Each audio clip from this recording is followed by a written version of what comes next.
بسم اللہ الرحمن الرحیم۔ رسول اللہ صلی اللہ علیہ وآلہ وسلم نے ارشاد فرمایا، اللہ سے محبت کرو کہ اس نے تمہیں نعمتوں سے نوازا ہے، اور اللہ کی محبت کی خاطر مجھ سے محبت کرو، اور میری محبت کی خاطر میرے اہل بیت سے محبت کرو۔ حضرت عبداللہ بن عباس رضی اللہ تعالی عنہ سے روایت ہے کہ ان حضرت صلی اللہ علیہ وآلہ وسلم بھلائی پہنچانے میں سب لوگوں سے زیادہ صحیح تھے، اور رمضان میں جب حضرت جبرائیل علیہ السلام آپ صلی اللہ علیہ وآلہ وسلم سے ملتے رہتے تو آپ اور دنوں سے زیادہ سخاوت کرتے۔ جبرائیل علیہ السلام رمضان میں ہر رات آپ سے ملا کرتے۔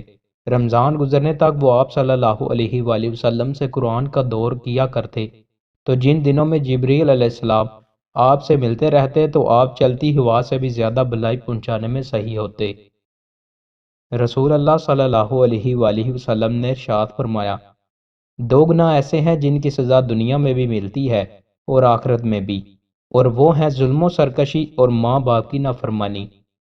رسول اللہ صلی اللہ علیہ وآلہ وسلم نے ارشاد فرمایا، جب تمہارے پاس دو آدمی فیصلہ کے لیے آئیں تو تم پہلے کے حق میں فیصلہ نہ کرو جب تک کہ دوسرے کی بات نہ سن لو۔ رسول اللہ صلی اللہ علیہ وآلہ وسلم نے ارشاد فرمایا، تمام اعمال کا دار و مدار نیت پر ہے، اور ہر عمل کا نتیجہ ہر انسان کو اس کی نیت کے مطابق ہی ملے گا۔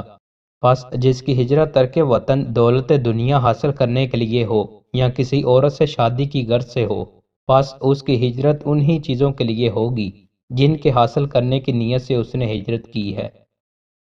رسول اللہ صلی اللہ علیہ وآلہ وسلم نے ارشاد فرمایا، جو شخص دنیا میں دوگلا ہوگا تو روز قیامت اس کی زبان آگ کی ہوگی۔ چھپا ہوا شرک۔ حضرت ابو سعید خدری رضی اللہ تعالی عنہ سے روایت ہے، انہوں نے فرمایا، رسول اللہ صلی اللہ علیہ وآلہ وسلم ہمارے پاس گھر سے باہر تشریف لائے جبکہ ہم مسیح دجال کا ذکر کر رہے تھے۔ آپ نے فرمایا، کیا میں تمہیں ایسی چیز نہ بتاؤں جو میرے نزدیک تمہارے لیے مسیح دجال سے بھی زیادہ خطرناک ہے؟ ہم نے کہا، کیوں نہیں؟ فرمائیے۔ رسول اللہ صلی اللہ علیہ وآلہ وسلم نے فرمایا، چھپا ہوا شرک وہ یہ ہے کہ آدمی نماز پڑھنے کھڑا ہوتا ہے، جب اسے معلوم ہوتا ہے کہ کوئی اسے دیکھ رہا ہے تو اپنی نماز کو خوبصورت بناتا ہے۔ دوستوں، مزید اچھی ویڈیوز کے لیے ہمارے چینل کو سبسکرائب لازمی کریں۔ بہت شکریہ۔